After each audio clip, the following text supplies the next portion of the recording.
सम्राट चौधरी को 6 हत्या के अभियुक्त हैं, उनको गिरफ्तार कीजिए। तो शिल्पी गौतम हत्याकांड में अपनी भूमिका पर आकर प्रेस में बता दें, सीबीआई ने इनकी जांच करी थी कि नहीं करी थी। अगर ये करते हैं नहीं की थी तो हम आपको डॉक्यूमेंट जारी करेंगे। है सम्राट चंद्र मौर्य, पिता का नाम Shakuni Chaudhary, date of birth 1/5/81, result fail, number आया 268, कैटेगरी प्राइवेट। ये सुप्रीम कोर्ट का डॉक्यूमेंट है जो सम्राट चौधरी ने जमा किया है, जिसमें ये बताया है इनका डेट ऑफ बर्थ 81 है, उसके हिसाब से 95 में चीफ जुडिशियल मजिस्ट्रेट ने नाबालिग होने के नाम पर इनको वहां से राहत दी। इनको जेल से निकाला गया क्योंकि ये 15 साल के थे और कानूनन 18 साल से कम उम्र के बच्चे को अभियुक्त के तौर पर जेल पर नहीं रखा जा सकता था। अब ये बात तो पब्लिक की जानकारी में है। अब मैं क्यों कह रहा हूं कि इनको आज अरेस्ट करना चाहिए, क्योंकि 2020 का जो सम्राट चौधरी ने अपना इलेक्शन एफिडेविट दिया है, इसमें अपना उम्र इन्होंने बताया है 51 साल। ये सम्राट चौधरी का इलेक्शन एफिडेविट है। इन्होंने अपना उम्र बताया 2020 में 51 साल। इसका मतलब है कि 2020 माइनस 26 तो 1995 में इनका उम्र था 25 साल, 26 साल। तो 26 साल के उम्र के आदमी को कोर्ट ने गलती से गलत सर्टिफिकेट के आधार पर नाबालिग होने के नाम पर अभियुक्त होने के बावजूद, ध्यान दीजिए, अभियुक्त होने के बावजूद इनको जेल से बरी कर दिया गया था कि ये 15 साल के हैं, जबकि इनका अपना डॉक्यूमेंट बता रहा है कि उस समय 26 साल के थे। तो 26 साल के उम्र के आदमी पर अगर 6 लोगों की हत्या का आरोप है तो जब तक कोर्ट से वो फ्री नहीं होते हैं तब तक उनको जेल में होना चाहिए। और ये आदमी यहाँ का उप मुख्यमंत्री बनकर बैठा हुआ है। तो मैं यहाँ के मुख्यमंत्री से और बिहार के माननीय राज्यपाल से ये अनुरोध कर रहा हूँ कि हत्या का आरोपी, हत्या का अभियुक्त सम्राट चौधरी, राकेश कुमार उर्फ सम्राट चौधरी उर्फ सम्राट कुमार मौर्य आज संवैधानिक पद पर बैठे हुए हैं। ये देश के संविधान का, देश के विधि विधान का इससे बड़ा अपमान नहीं हो सकता है कि जिस व्यक्ति को जेल में होना चाहिए वो आदमी यहाँ का उप मुख्यमंत्री बना हुआ है। तो मुख्यमंत्री नीतीश कुमार सीधे इस पर कार्रवाई करें, नहीं करेंगे तो कल परसों में हम लोग राज्यपाल के पास डेलीगेशन लेकर जाएंगे, सिर्फ बर्खास्तगी के लिए नहीं, सम्राट चौधरी के गिरफ्तारी के लिए।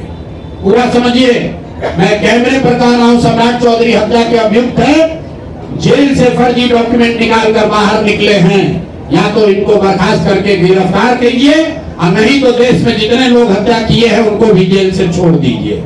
ये हालात है, ये डॉक्यूमेंट है आपके सामने।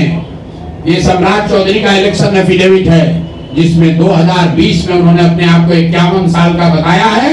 उसके मुताबिक 1995 में वो 26 साल के थे और कोर्ट में इस आधार पर इनको बरी किया गया है कि ये 15 साल के बालक हैं। तो ये बता दें कि ये हत्या के आरोपी हैं। इन्होंने जो सर्टिफिकेट दिया है वो ठीक है कि नहीं है। बाकी ये भाई साहब जो घोटाला किए हैं अपने डिग्री उग्री में, तो बहुत छोटी बात है। आज की प्रेस कॉन्फ्रेंस सीधी मांग कर रहा, हम लोग मांग कर रहे हैं सम्राट चौधरी को हत्या के अभियुक्त हैं, 6 हत्या के अभियुक्त हैं, उनको गिरफ्तार कीजिए और नहीं तो बिहार में जितने लोग पर अभियुक्त जिनको बनाया गया उनको सबको छोड़िए। इस देश में अलग अलग कानून नहीं हो सकता है। और ये गृह मंत्री के साथ घूम रहे हैं। मोदी जी को हम लोग कल पत्र लिखेंगे कि आपके पार्टी का नेता, जितने लोग भाजपा के समर्थक हैं, भाजपा के जितने लोग नेता हैं, कार्यकर्ता हैं, वोटर हैं, आपके जरिए से सबको बता रहा हूं, मेरे भाई एक बार अपने दिल पर हाथ रखकर सोचो, जिस व्यक्ति पर 6 लोगों की हत्या का आरोप है, जो व्यक्ति 6 लोगों की हत्या का अभियुक्त है, उसको तुम अपना नेता बनाकर बिहार का उप मुख्यमंत्री बनाए हो और तुम अपराध की बात करते हो, तुम जंगल राज की बात करते हो। तो सम्राट चौधरी को अभी के अभी पद से इस्तीफा देकर पुलिस को अरेस्ट करना चाहिए, और अगर पुलिस अरेस्ट नहीं करती है तो हम लोग कोर्ट में मूव करेंगे, कोर्ट के संज्ञान में बात को लाएंगे कि साहब ये बताइए कि कैसे आपने इनको बेल दिया है, कैसे इनको आप समाज में बाहर रहने की अनुमति दे रहे हैं। और सम्राट चौधरी की अंतिम बात इनके अपराध की गाथा की, सिर्फ हत्या के अभियुक्त नहीं है। बिहार में पुरानी पत्रकारिता करने वाले लोग, आपने शिल्पी गौतम के रेप और हत्याकांड की कहानी सुनी होगी। आपने सुना होगा कि लालू जी के जंगल राज का जब चरम सीमा था, जितनी यहाँ माताएं बहने हैं, जो पढ़े लिखे लोग, समझदार लोग हैं, स्वच्छ छवि वाले बिहार में रहने वाले लोग हैं, याद कर लीजिए शिल्पी गौतम रेप और मर्डर केस, जिसमें एक डॉक्टर के लड़के को और शिल्पी गौतम के साथ ऐसा आरोप लगा था कि उनके साथ सामूहिक बलात्कार और उसके बाद उनकी हत्या कर दी गई थी। साधु यादव पर उसका आरोप लगा था, बड़ी हंगामा हुआ, सीबीआई में केस गया।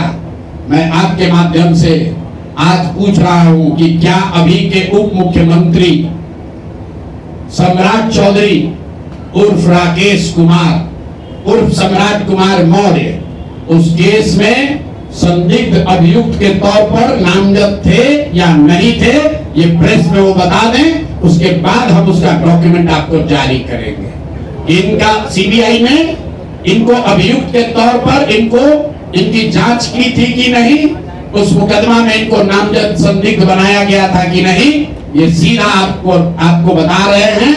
ये आए और ये पूरा केस तब के भाजपा के नेता सुशील कुमार मोदी जी ने उठाया था, और तब सम्राट चौधरी यही साधु यादव और राजद के गैंग के हिस्सा थे।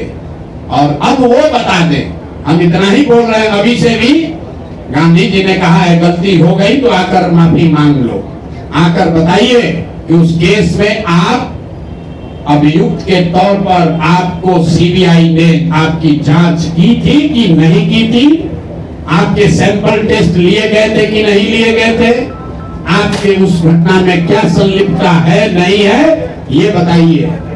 उस केस में आपको बता देते हैं, लालू जी का प्रभाव था, साधु यादव को बचाने के लिए केस को बंद कर दिया गया, लेकिन वो केस खत्म नहीं हुआ। पटना के एक एक आदमी को याद है वो घटना। तो अब राकेश कुमार बताएं, आज के सम्राट चौधरी बताए कि उस केस में इनकी भूमिका क्या थी, उसमें ये नामजद थे कि नहीं थे, और थे तो इन्होंने इसको डिस्क्लोज क्यों नहीं किया। अब आज का घोषणा खत्म। मैंने अपनी बात बताई कि हमारे पास पैसा कहां से आया, कितना किसने दिया, कितना टैक्स भरा, और जो पैसा बचा उसका मैंने क्या किया। दूसरी बात मैंने अशोक चौधरी को बताया। अशोक चौधरी से पहले पाक साहब बनने वाले वैभव विकास न्यास पर सीधे सवाल है कि जनता देख रही है, ईमानदार अगर आप हैं तो सामने आइए और जवाब दीजिए कि 100 करोड़ रुपए की संपत्ति आपने पिछले 1-1.5 साल में पटना में कैसे खरीदी है, और अशोक चौधरी ने आपको पैसा दिया है या नहीं दिया है, किसी दूसरे ने दिया है कि नहीं। तीसरी बात मैंने कही कि अशोक चौधरी पर 200 करोड़ का हमने बताया है, 200 करोड़ का बेनामी संपत्ति खरीदने का आरोप लगाया है। आज अशोक चौधरी ने शायद ये कहा है कि अब वो कानूनी दाव पे छोड़कर राजनीतिक लड़ाई लड़ेंगे। इससे बात नहीं बनेगी। कानून का मदद लेकर जनता के आंख में धूल झोंकने का जो कोशिश किए हो अशोक चौधरी, या तो मानहानि का नोटिस आधिकारिक तौर पर वापस लीजिए, नहीं तो 7 दिन के अंदर आप पर 500 करोड़ की जो और बेनामी संपत्ति का कागज मेरे पास है, उसको भी बिहार की जनता के सामने जारी करेंगे।